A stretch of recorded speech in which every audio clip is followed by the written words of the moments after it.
Doncs, com repeteixo, bon dia, gràcies per assistir a aquesta sessió. Intentarem no defraudar, i segur que no defraudem perquè la qualitat dels ponents és, com veureu, és molt elevada i són especialistes en la matèria. Aleshores, aquesta sessió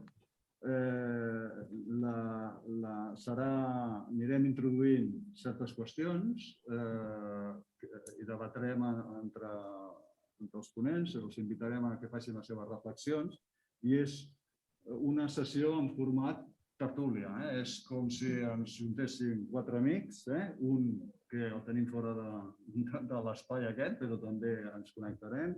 Hola Àngel, bon dia. Bon dia. I aleshores anirem introduint temes i ja veureu com d'una forma fresca, amena i amb molt de fonament, ells aniran donant les seves impressions. Ressaltar que tots els membres que intervenim en aquesta sessió som membres de la Comissió de Responsabilitat Social Empresarial del Col·legi d'Ascensors Jurats de Comptes. Vull dir, això és difícil que a vegades coincideixin en una sessió tots els membres, el presentador, els ponents, i que tots ens lliga un nexe comú, que són membres de la Comissió de RC del Col·legi. Dit això, sí que suposo que els que esteu interessats en aquestes qüestions coneixeu perfectament els ponents, però jo invertiria una mica de temps en presentar-los perquè val la pena i, a més, perquè ve de gust, perquè tots són amics. Aleshores, a més de bons ponents i bons especialistes són amics, fa goig poder-los presentar. El primer és el Joan Fontrodona, és professor ordinari i director del Departament d'Ètica Empresarial de l'IES.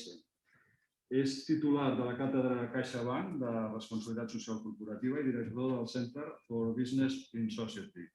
És doctor en filosofia per la Universitat de Navarra i màster en direcció d'empreses de l'IES. És membre del Consell Directiu de la Xarxa Espanyola del Pacte Mundial de Nacions Unides i és autor de diversos articles i que és un especialista en la matèria i un referent en relació a l'ètica empresarial. El segon ponent que intervindrà, també suposo que suficientment conegut per tots vosaltres, és el Josep Maria Canyelles. És soci consultor de Vectors 5, Excel·lència i Sostenibilitat. Ha estat director de l'Institut Català de Voluntariat, l'INCAVOL, i director de projectes socials de la Fundació Pere Tarrés. És president de ETSR, Territori Socialment Responsable, i coordina una iniciativa que és ResponCat, que és la iniciativa pel desenvolupament de la responsabilitat social empresarial a Catalunya. El Josep Maria Canyelles és filòleg. Vull dir, ara, quan estàvem parlant abans d'entrar, estàvem parlant de l'Ocombaya i ens ha fet tota una dissertació d'on ve el terme ou. O sigui que és un personatge que és una mica com un personatge del Renaixement. A mi també m'agrada posar en valor que és l'autor, entre altres obres, d'una obra que es diu La guia no números, que la vam desenvolupar dins de la Comissió de RC del Col·legi i la podeu estar al vostre abast a la pàgina web del Col·legi d'Ascensors. I per últim, l'altre ponent serà l'Àngel Pes, que no està aquí entre nosaltres, però sí que està al seu despatx. Àngel Pes és el director general del Centre d'Estudis Internacionals CEI Barcelona de la Universitat de Barcelona. Ha estat president de la xarxa espanyola del Pacte Mundial de Nacions Unides, és director de l'Observatori dels OEDS i les empreses espanyoles de la Fundació Bancària La Caixa, amb ESADE com a responsable acadèmic. Ha estat director de reputació corporativa de CaixaBank i és doctor en Ciències Econòmiques per la Universitat de Barcelona i ell també sempre ho posa en valor i li agraïm des del col·legi, és censor jurat de comptes, o sigui que ho poso en valor a la teva presentació, Àngel. Molt bé. Aleshores també has estat autor de diversos llibres i articles. I dit això, comencem la tertúlia aquesta entre amics i el primer que... Àngel, si et sembla, intervens tu una mica per referència perquè no estàs físicament aquí, sí que estàs virtualment. I aleshores, el primer tema que voldríem posar de manifest és quina és la vostra opinió i una mica per seguir el títol de la sessió, que són reflexions sobre les noves tendències de RSE. La primera qüestió a comentar seria quines tendències amb la RSE voldria ressaltar, vull dir que siguin vigents en aquests moments. Àngel, si tu mateix. Molt bé, moltes gràcies, Xavier. Què tal, Joan i Josep, com va això? Gràcies per oferir-me en primer lloc la paraula. Suposo que és com que parlo des de més lluny, tarda més en arribar, no? Doncs, em sembla molt oportú aquesta taula en el context del congrés que fa el Col·legi de Censors Jurats, perquè realment és un col·lectiu per al qual tota la qüestió de la responsabilitat social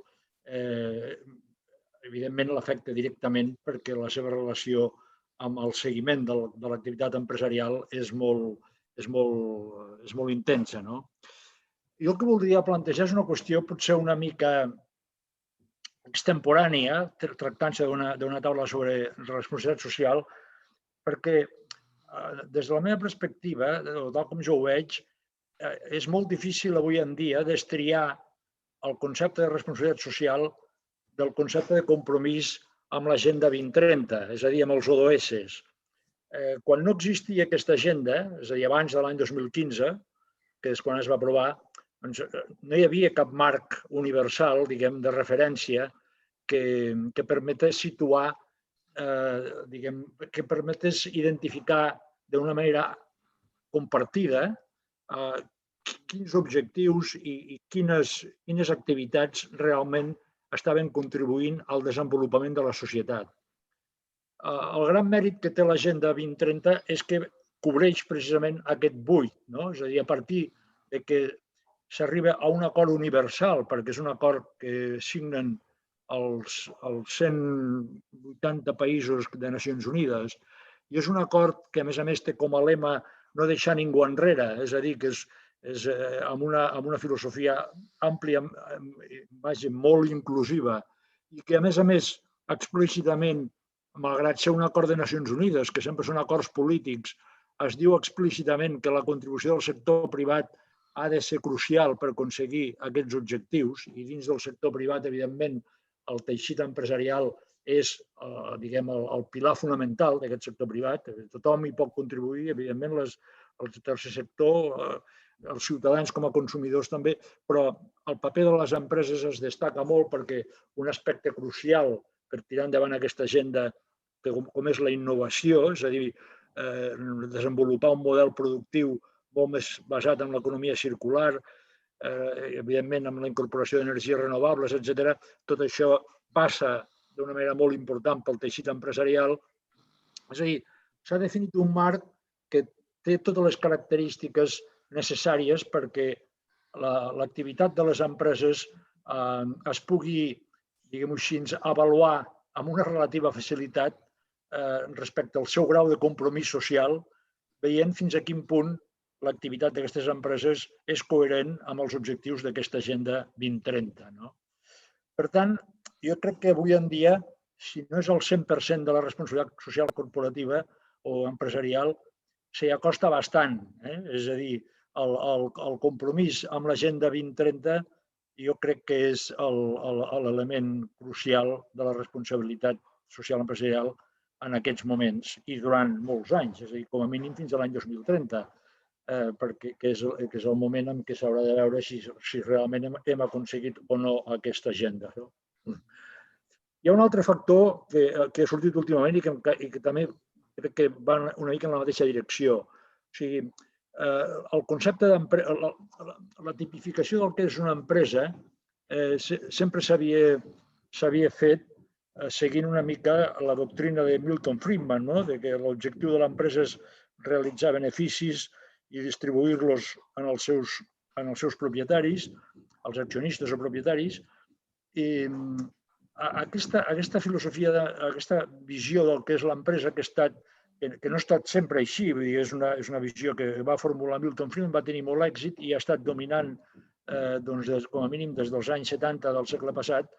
Aquests últims anys ha sofert, diguem, arran de la crisi econòmica, primer de la crisi financera i ara la crisi econòmica generada per la Covid, ha sofert, diguem, crítiques molt fortes provinents del propi món empresarial. O sigui, avui en dia jo crec que cada cop està més clar que el concebir l'empresa com un ent que no té una responsabilitat social per si mateix, sinó que en tot cas és una cosa derivada, però que la seva principal responsabilitat queda al marge dels aspectes socials i es circumscriu a la generació de beneficis, crec que aquesta visió està bastant, si no superada, bastant en qüestió, i la proposta de que l'empresa en si mateixa és un ens social que ha de tenir en compte, evidentment, ha de tenir en compte els inversors i ha de tenir en compte els propietaris i, per tant, la generació de beneficis és un aspecte important de la seva activitat, entre altres coses, per ser sostenible econòmicament, però, a més, tot el conjunt del que se'n diu stakeholders, dels grups d'interès, inclòs el conjunt de la societat, l'impacte que té la seva activitat en el conjunt de la societat, són factors que no són extrínsecs a la naturalesa de l'empresa, sinó que també formen part diguem-ho així, del seu quadre de comandament. I en aquest aspecte també la distinció, diguem-ho així, entre responsabilitat social i responsabilitat econòmica queda relativament diluïda i es va més a un concepte d'una empresa, que l'empresa és un ens social que té responsabilitat en relació a tots els aspectes que afecten a la societat derivats de la seva activitat i que els ha de tenir tots en compte. No excloure, evidentment, els inversionistes i els accionistes, però no considerar-los tampoc com l'únic element de referència. Per això, tant per una raó com per l'altra, jo diria que en aquest moment l'horitzó de la RCE és bastant l'horitzó de l'Agenda 2030. Molt bé, Àngel. Doncs sobre la mateixa qüestió, Joan, què voldries afegir? Afegir perquè subscric tot el que ha dit l'Àngel. Una mica també per ser, agraïu-vos l'organització de la taula, una mica per intentar posar també més polèmica en la discussió, o les idees que estem aquí posant entre tots. Jo diria que tinc la sensació que la responsabilitat social ja no està de moda, i que ens ha passat una mica com quan un li agrada menjar una cosa i en menja molt i al final ho acaba avorrint. I em sembla que amb la responsabilitat social ens passa que l'hem fet servir tant, aquest concepte, que l'hem acabat avorrint una mica. I sobretot perquè l'hem fet servir malament. I l'hem fet servir malament per algunes de les coses que deia l'Àngel. Avui en dia, si us fixeu, ja la gent no parla tant de responsabilitat social. Avui en dia, per una part, es parla molt del compliment i per altra part es parla molt de la sostenibilitat. Són com dues cares, la cara desagradable o la cara fosca és el del compliment, el de fer les coses que cal, fer-los bé, seguir processos, mirar riscos. I després tenim la cara amable, la cara agradable, que és tot aquest món de la sostenibilitat, dels emprenedors socials, de l'impacte social, dels objectius ODS, que evidentment també entren allà. I llavors anem per aquí. a mi em sembla que hem guanyat en el sentit que abans potser la responsabilitat social, i és una de les raons perquè la utilitzàvem malament, encara hi havia gent que la veia com una cosa afegida, no? I que es tractava de fer acció social. I em sembla que al parlar més de sostenibilitat queda molt més clar, que també és el sentit profund de la responsabilitat social, que queda molt més clar que té a veure amb el negoci, amb el que un fa, no només amb mirar cap a fora, sinó començar mirant cap a dins. I això la sostenibilitat ens ho deixa molt més clar. En aquest sentit hem guanyat. Però i aquí hi ha aquesta reflexió, que és una reflexió que es pot fer, què hem guanyat i què hem perdut entre el concepte de responsabilitat i el concepte de sostenibilitat, perquè em sembla que també hem perdut coses. I la sostenibilitat avui en dia, hi ha molta gent que pensa que això de la sostenibilitat va de que una empresa perduri en el temps. I el perill aquest que deia l'Àngel, de que l'econòmic i lo social i lo mediambiental es posen junts, és per una part una cosa molt bona, però per altra part, a vegades, al posar-los tan junts, hi ha una certa tendència a donar un predomini a l'econòmic i que un digui, bueno, jo seré social i seré mediambiental en la mesura en què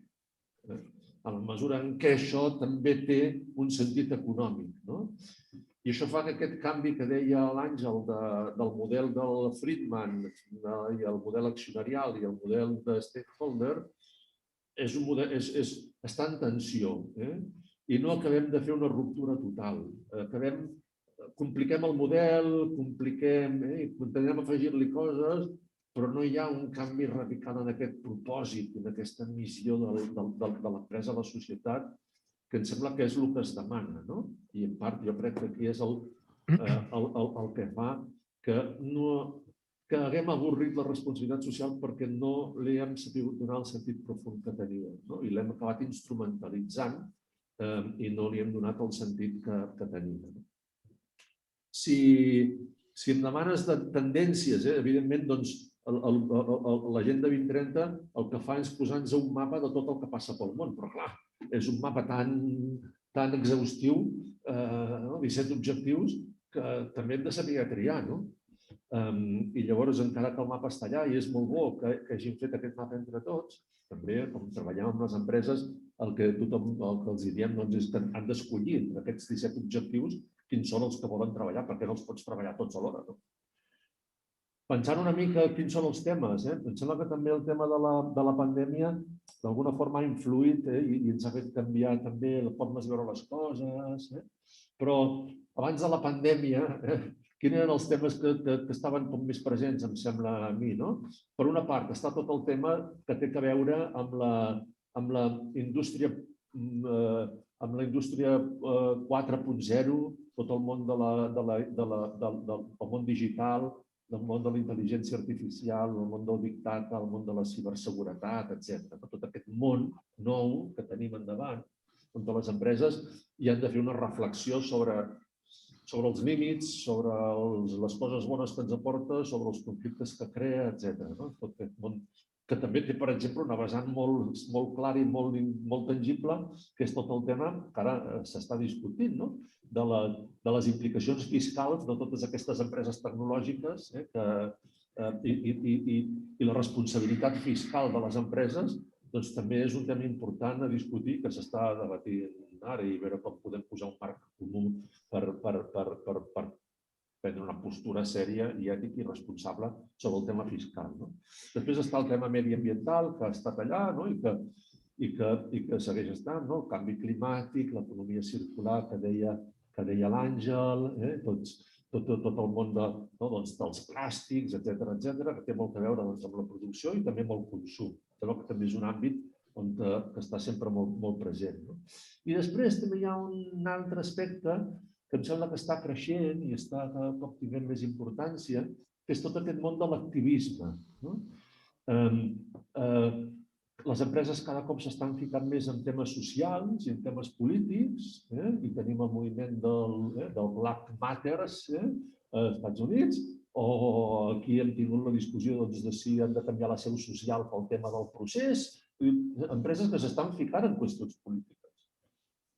Accions o accionistes que estan prenent una postura activa a les juntes d'accionistes de les empreses, on ja no tots són flors i violes, i que estan també provocant un debat del tema de l'activisme accionarial, etc., que també el tema de les xarxes socials i com això també està creant aquesta consciència ciutadana i aquesta reflexió sobre si les empreses cal o no cal que es fiquin en aquestes qüestions. Em sembla que és tot un món que s'està creant i que anirà a més.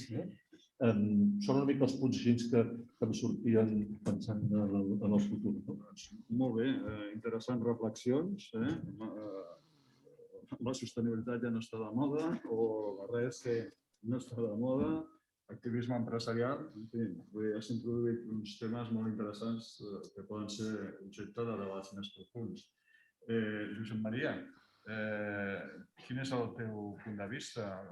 Les darreres tendències de RSE, com ho veus?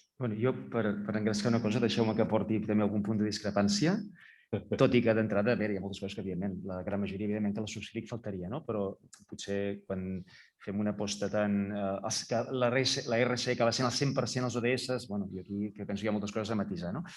A veure, per dir algunes coses a partir del que s'ha comentat. En primer lloc, a mi em preocupa el tema de les paraules, els mots, que si responsabilitat, que si sostenibilitat, perquè acabem perdent molta energia, i d'això ja fa 20 anys des de l'inici que parlem d'aquests temes, amb les paraules, quan en definitiva el que hem de tenir clar és el concepte que hi ha darrere. I penso que és veritat que hi ha gent que quan parlem de responsabilitat encara ho acaba confonent en temes socials, perquè la paraula social és polisèmica i genera confusió i ho confon amb l'acció social, o gent que quan parlem de sostenibilitat ho confon en temes ambientals. I això és evident i per tant hem de fer un esforç de dir, escolta, estem parlant del que estem parlant i en podem anomenar de moltes maneres i els mots evidentment poden evolucionar, però l'important és el fons. Respecte als ODS, clar, és cert que en aquest moment la moda està més en els ODS, més que en la paraula responsabilitat social, és cert, però estem parlant segurament de dues cares de la mateixa moneda, però de dues cares diferents. En quin sentit? A veure, perquè clar, jo penso que no hem de ser complaents amb els ODS. Podem estar molt contents, era una eina necessària, però el més calent encara està a l'aigüera i des del punt de vista conceptual de què representen, penso que no és al 100%. Hi ha moltes altres coses. En quin sentit? A veure, els ODS i en general, diríem, la sostenibilitat és allò que volem aconseguir en el món. Volem un món més sostenible i això evidentment ho podem aplicar a cada organització, però bàsicament els ODS parlen d'allò que hem d'aconseguir en el món.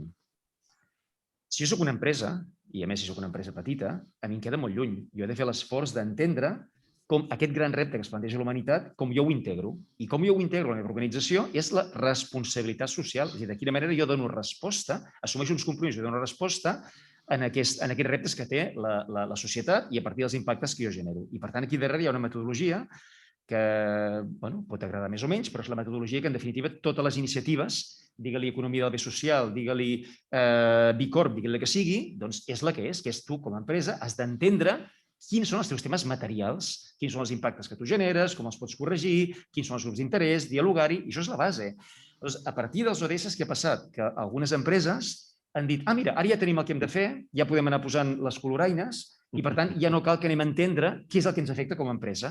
I, per tant, això ha suposat un relaxament d'allò que havíem començat a generar de cultura interna a les empreses, de que havien d'integrar en els seus processos de gestió, per tant, de manera no només integral, sinó integrada, havien d'incorporar una cosa que en podem dir responsabilitat social o com vulguem, però això, en molts casos, ho han perdut. I, per tant, mira, el que hem de fer és això d'aquí.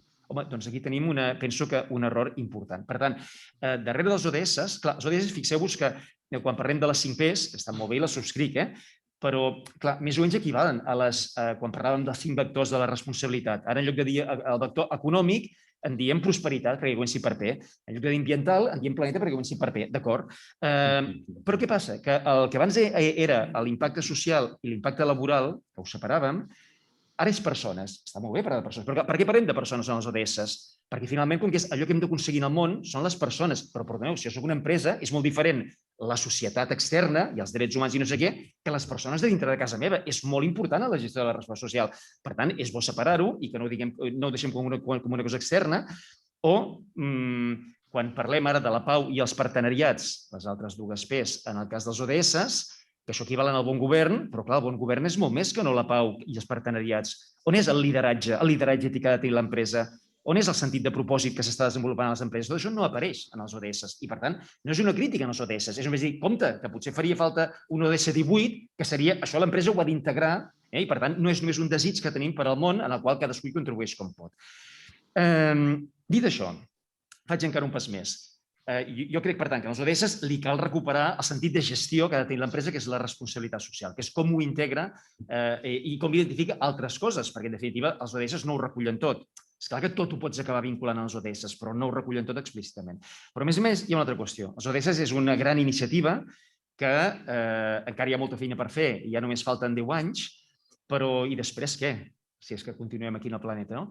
Jo penso que aquí hi ha un gran repte que lliga amb algunes coses que heu dit, i és que necessitem generar grans consensos a la humanitat i especialment en el món occidental.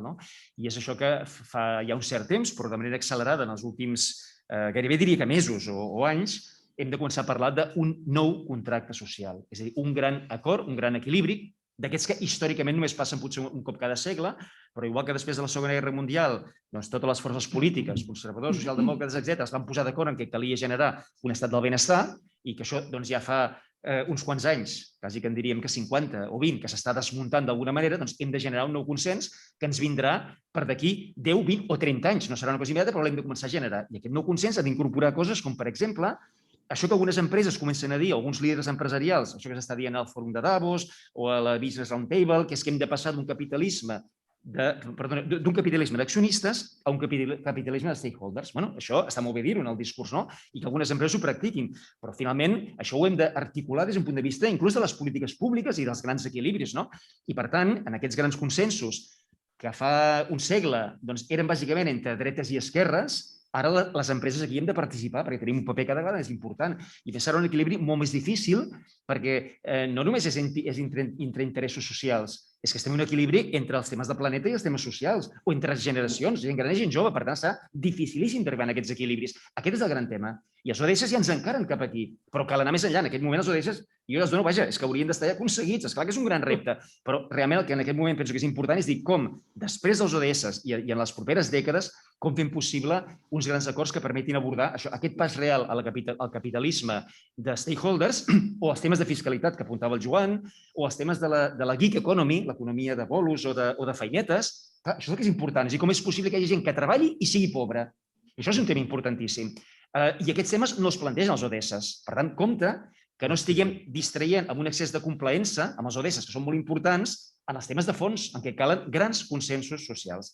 Per tant, una mica aquesta seria la reflexió que volia portar. I només per acabar de complementar-la, deixeu-me dir també que amb les tendències, i lligo una mica amb el que he dit, jo penso que venim d'uns inicis als anys 90 en què va ser el tema de la responsabilitat, va començar a néixer en aquell moment de manera diferenciada de tot el que era l'acció social, de tot el que era l'ètica corporativa. Va néixer com un enfocament molt vinculat al negoci, molt vinculat a l'estratègia de l'empresa, molt vinculat al naixement de la gestió d'intangibles. Per tant, crec que neix en aquell moment i, per tant, neix des d'una visió molt estratègica. Això, com és lògic, en qualsevol procés, arriba un moment que, sobretot a partir quan ja estem en el segle XXI, que es comença a adotzenar i, per tant, hi ha gent que ho practica des de totes les maneres possibles, hi ha gent que fa un ús marketingià, hi ha gent que ho limita a coses molt operatives, i ara torna a haver un renaixement des del punt de vista de la idea de propòsit empresarial. Per tant, hi ha hagut una evolució que hi ha sigut.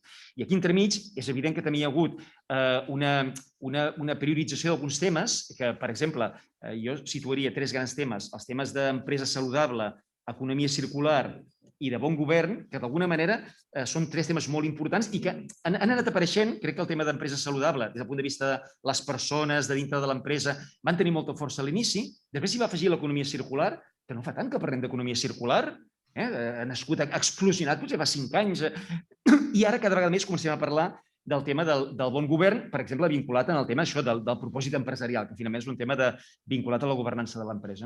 Per tant, sí que hi ha hagut un seguit de tendències i amb la mirada llarga, jo penso que hem de parlar d'un gran moviment que, independentment de les paraules que hi posem, el que hem de fer és situar-ho en aquesta perspectiva històrica, de dir, realment hi ha una evolució, com fem que vagi consolidant en passos ferms que implica un compromís de les empreses, implica també en les polítiques públiques veure quines conseqüències té i finalment quins grans equilibris hem de generar amb la humanitat i en el món occidental, que segurament on aquests temes acabaran de prendre forma. Molt bé. Com podeu veure, vull dir, espero que aquest debat, aquesta tertúlia entre amics, compleixi les expectatives que podíeu tenir. Jo crec que s'estan complint perfectament perquè s'estan introduint temes molt interessants. Vull dir, ara, clar, un filòleg no ens podria dir una altra cosa que compta amb els mots, no? Vull dir, això està molt bé, però aplicat a la responsabilitat social també és per reflexionar. També ens diu que tenim que afegir un ODS nou, el 18, doncs també és una aportació. És una provocació, això, és una provocació. Molt interessant. I després que fan falta grans consensos, no? Al món occidental i un nou contracte social. És a dir, que anem introduint qüestions per reflexionar extensament sobre el voltant de la responsabilitat social. El segon tema, així general, que volia introduir és, baix el vostre punt de vista, com ha impactat la Covid en la responsabilitat social? Joan, per canviar una mica l'ordre, quina reflexió podries incorporar en relació a com ha impactat tota la pandèmia i ens està impactant a nivell de RCA? Perquè hi ha a vegades estudis o informes que ens posen de manifest que hem anat cap enrere, no? Vull dir que hem perdut 10 anys o, bueno, tots hem sentit opinions d'aquestes. Vull dir, tu estaries d'acord amb això, que hi ha hagut un retrocés o ha servit de catalitzador, al contrari, per impulsar la responsabilitat social? A veure, si la pandèmia ens ha aturat a tots, també ha aturat a la RCE, no? I, evidentment, l'impuls que portàvem de fer coses també s'ha aturat.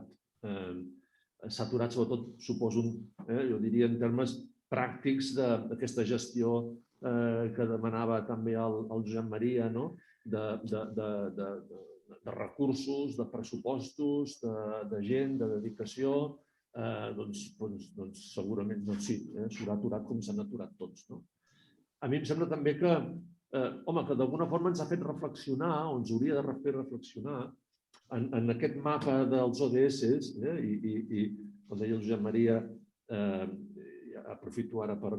A mi em sembla que aquest comentari que ha fet el Josep Maria està molt bé dels ODS que no ho són tot.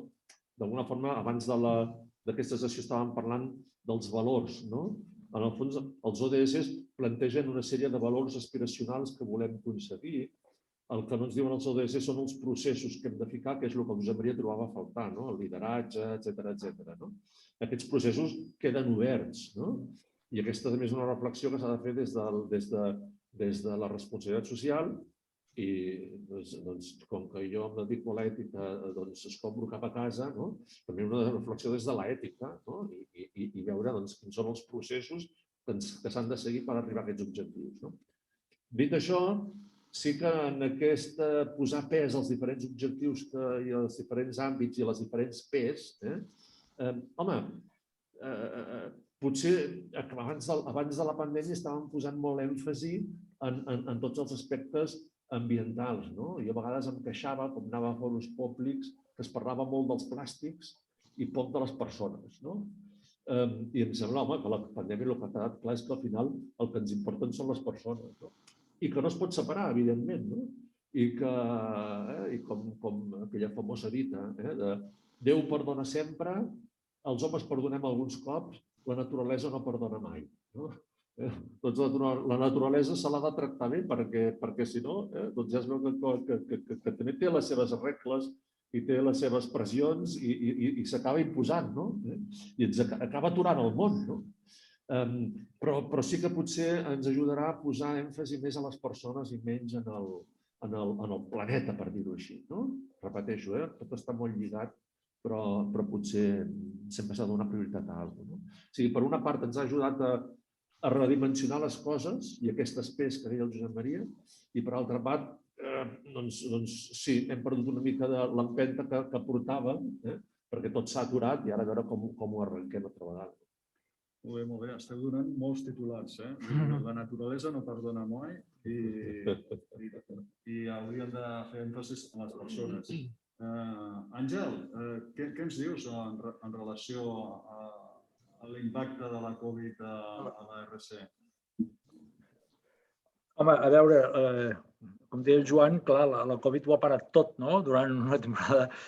Home, està clar que, per exemple, hi ha com a mínim 3 ODS que han tirat enrere clarament amb la Covid-19, no?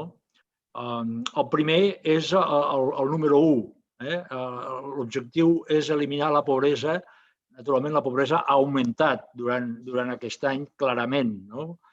L'altre és el número 3, no? És a dir, l'objectiu de salut per tothom, accés a una vida saludable. La Covid el que ha posat de manifest és que els sistemes de salut són molt fràgils perquè estem subjectes a fets inesperats. Bé, més que inesperats, a fets inevitables, com és pandèmies pels quals, malgrat la seva previsibilitat de què passarien, perquè havien passat ja altres brots de pandèmia que es van controlar abans que es convertissin en universals, com va passar amb l'Ebola, per exemple, etc.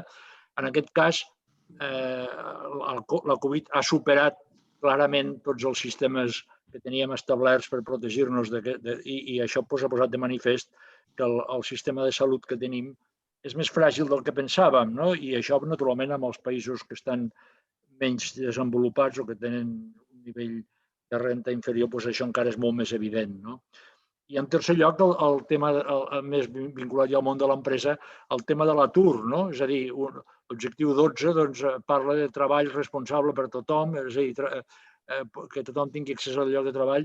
Naturalment, l'atur ha augmentat de forma absolutament exponencial durant aquest any, no? Hi ha hagut un increment de l'atur com mai havia passat en la història, fins i tot superant, diguem-ho així, l'increment d'atur que es va produir en la Gran Depressió dels anys 20, dels anys 30 del segle passat, no? És a dir, que des d'aquest punt de vista està clar que la Covid ha afectat negativament aspectes claus de l'Agenda 2030, no? Ara, per altra banda, hi ha una frase del fundador, un dels pares fundadors de les comunitats europees, no? Que deia que els homes i dones, ell no va dir dones, però s'entén que en aquell moment homes tenia un significat genèric, o sigui, el ser humà només accepta el canvi mogut per la necessitat i només veu la necessitat en èpoques de crisi. Llavors, aquest és l'aspecte, diguem-ho així, positiu, així entre cometes, de la Covid, no? Ha fet prendre consciència de la necessitat que hi ha de canviar, no? I, per exemple, en el nostre cas, el programa Next Generation d'Europa, que té una importància política enorme i té una importància econòmica i una importància social enorme, sobretot si s'executa tal com està plantejat, no hauria estat possible sense que hi hagués hagut la Covid. És a dir, tothom sap que un canvi, diguem-ho així, de paradigma, com ha estat aquest programa d'ajuda financiat amb fons de la pròpia UE i endeutant-se a la pròpia UE per finançar-lo i oferint als estats una gran quantitat d'aquests recursos en forma de subvenció, diguem-ne, i no de crèdit. És a dir, totes aquestes qüestions que s'havien estat debatint durant dècades, pràcticament, en el si de la UE, que no hi havia forma d'avançar perquè sempre hi havia els bloquejos polítics d'uns i altres, ara s'han superat en 6 mesos, des que això es va aprovar el juliol de l'any passat, la Covid havia començat a principis d'any. És a dir, això ha estat un avanç importantíssim que pot tenir, si s'executa de forma adequada, diguem, tal com està prevista en el propi programa, pot tenir unes conseqüències molt positives per tots els aspectes que estem comentant en aquesta taula. És a dir, no solament per l'aspecte purament econòmic, sinó també per l'aspecte social, per l'aspecte mediambiental, evidentment, i això és, diguem així, és un efecte produït. Des d'aquest punt de vista, la Covid ha estat un accelerador. Un altre element importantíssim ha estat el fet aquest, per exemple, ara que jo pugui estar participant, o sigui, el fet que jo participi en aquesta sessió des de casa, diguem, o des de fora de la sala, abans ja es feia una mica, però hauria resultat una mica exòtic fer aquesta sessió fa un any només, no? I aquest per què coi no ha vingut aquí? En canvi, avui és una cosa normal, no? Ningú s'estranya que les sessions...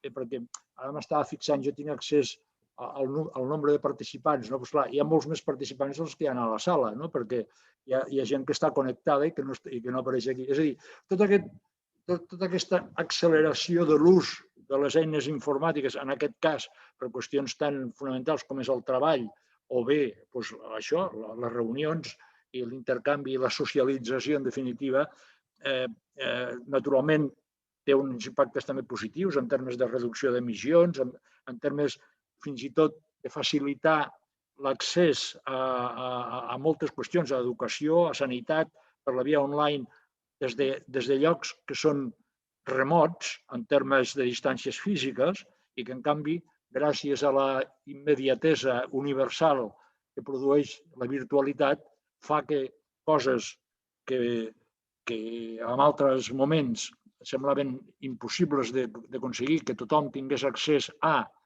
un ensenyament de qualitat, ara, desenvolupant a fons totes aquestes eines, és molt més assequible, no? És a dir, que des d'aquest punt de vista, la Covid, crec que sí, com deia Jean Monnet, que és el nom del pare fundador que citava abans, si sabem aprofitar la crisi per introduir els canvis que són necessaris, finalment en podem treure un balanç positiu de tot això, no?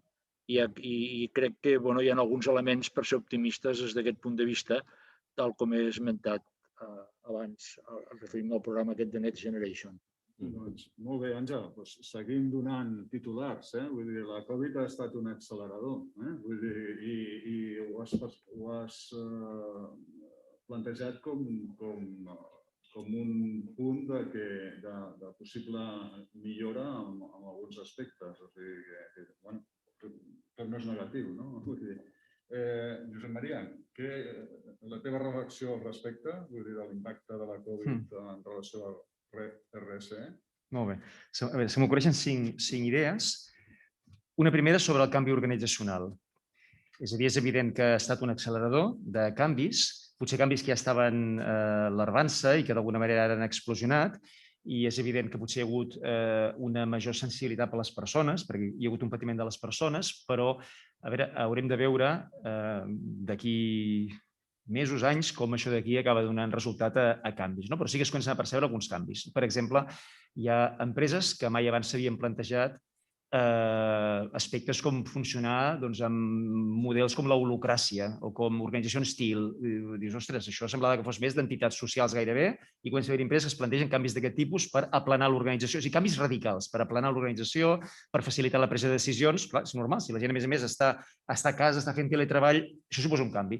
Però no tothom ha fet aquest salt endavant de dir aprofitem-ho com a oportunitat, perquè potser ja ho tenien a dintre de la seva mentalitat. Potser en algun cas ha sigut el contrari. Ara que la gent està a casa, com ho fem per controlar-la, que realment treballi, no? I per tant entres en mecanismes que a vegades acaben sent perversos i per manca de confiança cap a les persones o per no saber liderar adequadament, i et pots trobar en què finalment la gent acabi, que el clima organitzacional acabi baixant i que la gent acabi fins i tot en depressions. És a dir, que ja veurem aquesta evolució cap on va si es manté un nivell alt que, de certa manera, té repercussions positives tant pel medi ambient, la mobilitat, com per la conciliació de la vida familiar i laboral, com s'equilibra des d'un punt de vista de canvi organitzacional, que no sigui només una mesura concreta, el teletreball, sinó com ho vinculem a canvis organitzacionals. Aquí hi ha un tema amb molts interrogants. Un altre tema, on posem el focus? Jo crec que en aquest moment, jo abans he parlat que el focus en el camp de la responsabilitat fa la sensació que hi hauria tot el tema d'empresa saludable, economia circular, bon govern. Jo crec que s'afegeix ara, o aquí entremig apareix transversalment, un nou focus que és el tema de la resiliència. Jo no sé quan durarà, però és evident que hem après que hem de fer empreses, organitzacions i societats resilients. I això ja veurem si realment té continuïtat, però què vol dir això d'aquí? Doncs mira, potser que hem de fer cadenes curtes de proveïment o potser que hem d'enfortir més la comunitat, no ho sé, però aquí és evident que hi ha una cosa que ha aparegut, que ja veurem en què es concreta. Però tot el tema, per tant, de posar el focus en la resiliència organitzacional i social. Després, hi ha un altre tema dels 5 que volia dir, que és la missió. La missió. Jo crec que no sé si s'ha produït, però també entra dintre d'aquests plantejaments que d'alguna manera han anat deixant pòsit que potser les empreses han de canviar, reorientar la missió en el sentit que haurien de tendir més a cobrir necessitats reals que no a crear necessitats. I això que al llarg del segle XX les empreses han creat moltes necessitats, doncs home, hi ha un moment en què dius, escolta, el que és fonamental és cobrir necessitats. Si a més en vols crear, creen, però allò que és fonamental és cobrir les necessitats que hi ha, no? I no inventar-se gaires coses quan no hi ha necessitats cobertes. Per tant, jo penso que aquí també és una línia de reflexió que sembla que s'hauria d'obrir a partir d'ara, quan realment s'ha vist que, escolta, és molt important doncs, poder fer mascaretes a casa nostra i no comprar-les a llocs llunyans, que al final pot ser que no tinguis proveïment. El quart punt és el tema més estructural i és que, clar, d'aquesta crisi algunes empreses han sortit afavorides i altres no. I a banda de que, home, doncs mira, les d'alimentació han sortit afavorides i les de... En fi, això ja s'aniran recuperant, espero i desitjo, però hi ha una altra qüestió aquí, amb els canvis que hi ha hagut, i és que, per exemple, jo abans he fet referència a la gig economy, l'economia de bolos. Clar, què ha passat? Doncs que de cop i volta, de manera sobtada, coses que ja estaven succeint s'han accelerat. Clar, tu resulta que abans tenies un restaurant i en lloc de tenir contractats els repartidors, doncs contractaves una gran companyia d'aquestes de repartiment. Ha arribat un moment que aquestes companyies han crescut tant que ja decideixen si quan els demanen una pizza, si te la compren a tu o volen tenir una cuina fosca, que es diu, una cuina amagada, a la qual, i per tant aquest restaurant que abans comandava la seva cadena de valor, ara és prescindible, perquè potser resulta que a Glovo poden prescindir d'ells. Per tant, vull dir que hi ha canvis que són estructurals, que s'han accelerat, fruit de la tecnologia sobretot, però de l'ús intensiu de la tecnologia que s'ha produït com a fruit del teletreball, i aquí hi ha reflexions que entrarien dintre del que abans dèiem aquest nou contracte social, perquè no només afecten els drets de les persones treballadores o de quina manera s'està degradant el marc de treball, com quan alguna persona et pot dir no, doncs et contractem per hores, però en el fons això serà la manera que puguis viatjar per Europa, perquè podràs treballar en un lloc o l'altre i treballaràs 5 hores aquí, 4 hores allà. Bé, sí, finalment crec que hi ha una degradació poc ètica del treball, però no només és un tema de drets laborals, és un tema de model econòmic, perquè clar, hi ha empreses que apareixen, empreses que desapareixen, i finalment és dir, escolta, quin model econòmic volem? I penso que aquí també la reflexió l'hem de fer tots plegats. Per tant, hi ha un tema estructural i que lliga també amb el fet que abans l'Àngel parlava dels pares d'Europa, també dels pares d'Europa, que si Alemany va fer aquella reflexió que diu nosaltres sempre hem tingut les espatlles més petites que els nostres fills. Els fills tenien les espatlles més grans.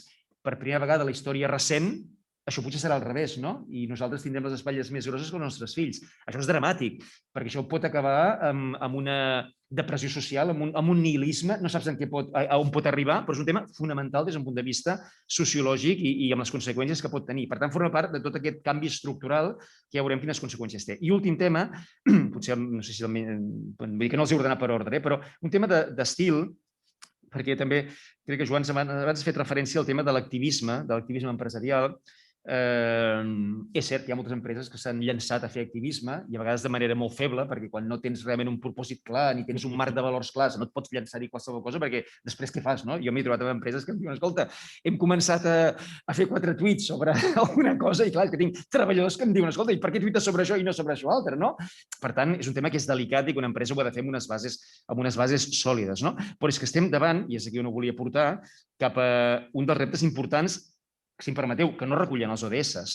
Estem entrant en una dinàmica en els últims anys, i segurament això el president Trump ho va accelerar, el que en diríem un maniqueisme, fake news, negacionisme, que és tremendo i que ens hi juguem molt. Aleshores, si aquest tema que en els últims anys ha emergit Escolta, a mi m'és igual que els ODS no en parlin, m'enteneu? És un tema fonamental i que crec que les empreses, a mesura que intervenen a l'espai públic i fan una acció prepolítica, per dir-ho així, de posicionament en algunes matèries que no afecten la seva activitat econòmica, es posicionen sobre la diversitat de gènere, per exemple, i està molt bé que ho facin, però aleshores també han d'anar entrant a tenir aquesta cultura prepolítica, de saber de què parlen, com ho integren els seus valors i en quins temes han d'intervenir realment. Jo crec que aquí hi ha un tema que és fonamental, que és aquests temes vinculats a aquesta bipolarització, aquest maniqueisme que està havent a la nostra societat, que és un tema dramàtic, que anirà més i que arriba un moment que tens la sensació que la gent desitja ser enganyada, que si tu tens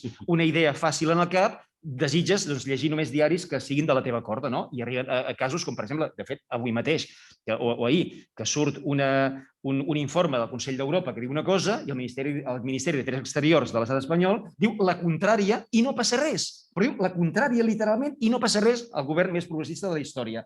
Això és increïble, que passin coses com aquestes d'aquí. Per tant, hi ha un moment en què ja ens hem separat tant que cadascú vol sentir les seves notícies. Això és un tema només de la política o el tema arribarà a ser tan greu que des d'un punt de vista social i, per tant, les empreses, en el marc de la seva responsabilitat social, han d'intervenir i han de dir, senyors, ja n'hi ha prou, les coses com són i siguem una mica més científics i més correctes amb la veritat. Per tant, són reptes que s'haurien d'anar integrant. A mi, si em deixeu, ja per acabar de redonir la tertúlia, clar, és interessant veure com el Josep Maria a cada un d'aquests punts ens ha posat que poden anar cap a un costat o poden anar cap a l'altre, i que, per tant, estan oberts. I a mi em sembla que aquesta és una reflexió molt bona per dir, mireu, al final, potser els temes han canviat, potser els contextos han canviat, estan apareguent preguntes noves, qüestions noves, escenaris nous, però al final les preguntes profundes són les de sempre. I és la resposta a aquestes preguntes últimes les que ens portaran a que la cosa vagi per les bones conseqüències o la cosa vagi pels efectes perversos.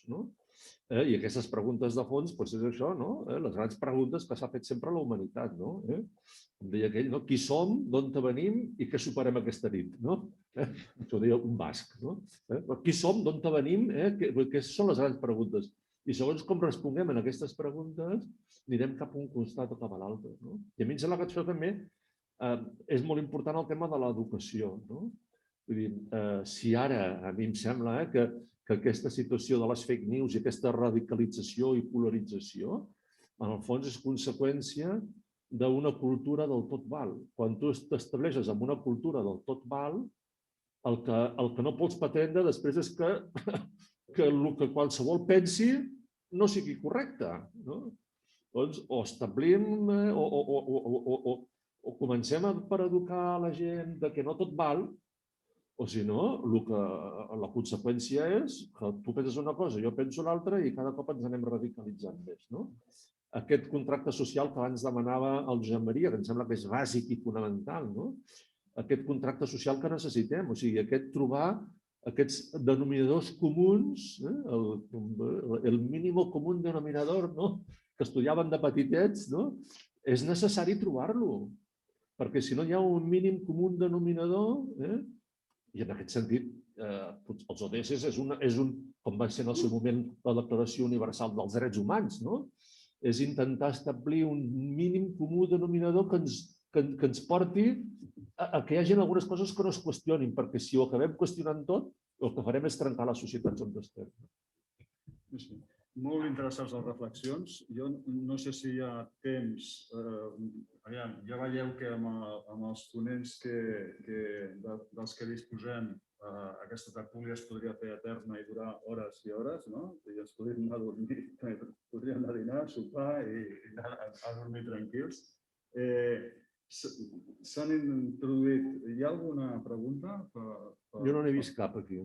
Doncs, com que tenim que seguir els deadlines i els horaris, doncs jo aniria tancant ja la sessió. Espero que... vols intervenir? Doncs perfecte. El micròfon? El públic necessita micròfon?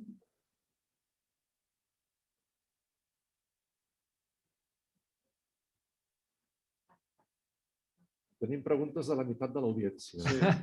Tenim alguna pregunta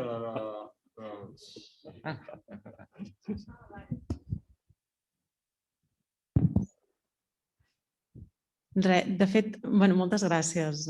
Realment he notat un fotimer de coses. Només a mi em regira una mica tot el tema d'ODS en quant a el que en anglès diuen l'accountability, no? Mentre que versus a la responsabilitat social, com comentaves, és a dir, la responsabilitat social hi ha una accountability allà darrere, no? Has d'estar, tant per la part més normativa com la part més de propòsit, existeix aquesta accountability. Amb els ODS a mi em queda molt lluny això i no sé si acabarà sent titulars com el Green Deal, com ara el New European Bauhaus, etc. És a dir, a mi em queda com molt lluny, com bé expressaves, en el món ja personal com a ciutadana, però també com a part d'una organització, no? I només volia fer aquesta reflexió, si és aquesta... Com podrem aterrar una mica això perquè la gent no només sigui un compromís, sinó una manera de gestionar. Però una mica ja ho heu comentat, però gràcies. Algú de vosaltres vol afegir? Et passaré. Sí, jo comparteixo la teva inquietud. De fet, jo, a banda d'empreses, també treballem per ajuntaments, no? I deixem que posi l'exemple dels ajuntaments, perquè, a diferència de l'empresa, que li dius t'has de centrar en 1, 2, 3 ODS en els quals tu puguis fer una contribució fonamental, en el cas dels ajuntaments, com que treballen en moltes polítiques públiques, els acaben incorporant tots, no? I a vegades hi ha una certa dispersió que no s'acaba d'entendre. Aleshores, què passa? Quina és la realitat? O sigui, la realitat, per més que ens agradi a vegades decorar-ho, és que la majoria d'ajuntaments d'aquí 4 anys, o quan acabi el mandat, acabaran fent una memòria en la qual posaran les accions que ja tenien previstes i posaran les coloraines, que és com abans en dèiem greenwashing, doncs ara en diem d'això cherry picking, posar la cirereta a cada banda. Això és la realitat i no ens anem d'amagar que és la realitat, a banda d'alguns ajuntaments que ho estiguin fent més bé, vull dir que evidentment hi ha de tots els grisos que vulgueu. Per què dic això d'aquí? Perquè, mireu, jo el meu discurs, quan vaig a un ajuntament a assessorar-lo, és dir, escolta'm, els ODS, a veure, tu has d'entendre quina és la teva materialitat i, per tant, tu has de dialogar amb els grups d'interès, responsabilitat social, i els ODS són molt importants, posen un gran repte importantíssim per a la humanitat, però finalment és la veu d'un grup d'interès més, que és la humanitat. Però tu tens altres grups d'interès, l'associació de veïns, la gent gran, no sé què. Per què ho dic això d'aquí? Perquè al final la realitat és que ells tenen una persona gran que va allà a queixar-se perquè han tret un fanal i ha quedat un ferro, un cargol a terra i la gent gran quan passa per allà cau i es farà mal. Aleshores, allò és el que és important per l'Ajuntament. Aleshores, si tu no ets capaç d'integrar-ho tot, integrar-ho bé, i que tu puguis vincular, no, és que aquest ferro que hi ha aquí, això potser es vincula a l'ODS 11 de no sé què, però finalment tu has de posar-ho tot en una mateixa gestió unificada per dir, hi ha diferents grups d'interès i cadascú expressa el seu. I si pots connectar-ho, fantàstic. I dius, mira, això és ODS 11, fantàstic. Però si no fas aquest procés d'integració, què passarà? Que en el dia a dia et preocuparàs d'això que et diu la gent gran o el veí i l'altre quedarà com una persona que s'encarrega d'anar posant el coloret corresponent, d'anar alineant els ODS amb el PAM, el Pla d'Acció Municipal, i al final fer una memòria. Això és el que passarà. Per tant, aquí hi ha un esforç importantíssim d'integrar-ho a la gestió. I això és el que en diem responsabilitat social. O cadascú, la metodologia que li posi el nom que vulgui, però és, en definitiva, una metodologia per integrar totes aquestes inquietuds, són els ODS i moltes altres, en la teva gestió i poder-les prioritzar. Molt bé, doncs, com que no tenim més temps, jo per acabar diria que, aviam, a partir del relat de certes reflexions sobre la responsabilitat social empresarial han anat sorgint moltes idees i moltes aportacions, molts titulars per seguir reflexionant i en una de les darreres intervencions el Josep Maria posava de manifest una mica com s'utilitza sobre un mateix fet, com poden haver dos lectures diferents d'un fet que tindria que ser objectiu. He posat un exemple, podríem posar altres. I aquí voldria relacionar el tema de la responsabilitat social empresarial i fent una reflexió amb l'important que és la transparència i el retiment de comptes per consolidar una societat sòlidament democràtica. Aleshores, perquè sigui possible tot això amb la similitud amb les empreses, quan un presenta uns resultats, quan presenta uns indicadors, la fiabilitat l'estableix a l'escrutini dels stakeholders, però l'estableix també una verificació externa d'un expert independent que acredita la fiabilitat d'allò que s'està posant de manifest i que s'està transmetent. Doncs a la societat poder faran falta molts experts independents, vull dir que puguin establir els seus informes sobre certes qüestions per donar fiabilitat a el que tindria que ser una societat democràtica. I amb això, vull dir, jo crec que podríem acabar la sessió. Donar les gràcies als que haveu tingut la paciència d'assistir a aquesta sessió i, per suposat, amb l'amic Joan, Josep Maria i Àngel, perquè crec que sempre que ens toca intervenir amb vosaltres sempre surto amb molt bones sensacions i per això fa tants anys que dura la comissió de RC, que no sé què fem bé, però almenys ens ho passem bé. Moltes gràcies a tothom. Gràcies. Moltes gràcies. Adéu, Àngel. Adéu-siau. Que vagi bé. Adéu-siau.